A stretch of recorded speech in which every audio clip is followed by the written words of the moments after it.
பிரியாணி கத்திரிக்காய் எப்படி செஞ்சு பாருங்கள். ரொம்ப ரொம்ப டேஸ்ட்டாக இருக்கும். நான் வந்து 20 கத்திரிக்காய் எடுத்திருக்கேன். அதை நீளமாக வெட்டியாச்சு. கடாயில் 2 ஸ்பூன் நல்லெண்ணெய் ஊற்றிட்டு கொஞ்சம் மிளகு ஜீரகம் போட்டு அது பொரிஞ்சோடனே கத்திரிக்காயெல்லாம் போட்டு கொஞ்சம் ப்ரௌன் கலரில் பொரிஞ்சோடனே ஒரு பெரிய வெங்காயம், 2 பச்சை மிளகா, ஒரு குட்டி தக்காளி இவ்வளவும் வெட்டி அதில் போட்டு அதையும் போட்டு கிளறிக்கிட்டு கொஞ்சோண்டு மஞ்சத்தூள், 1 ஸ்பூன் மிளகாய்த்தூள், 1.5 ஸ்பூன் மல்லித்தூள் போட்டு கிளறி விட்டு கொஞ்சம் கருவேப்பிலை மல்லியெல்லாம் போட்டுக்கோங்க.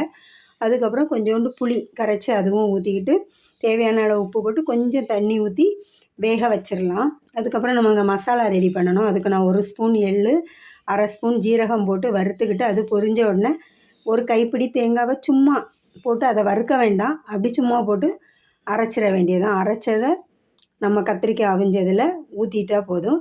அப்படி நல்லா கிளறி விட்டுருங்க. சூப்பரான கத்திரிக்காய் வந்து நமக்கு பிரியாணிக்கு ரெடி ஆகிடுச்சு. டிஃபனுக்கும் வச்சுக்கலாம்.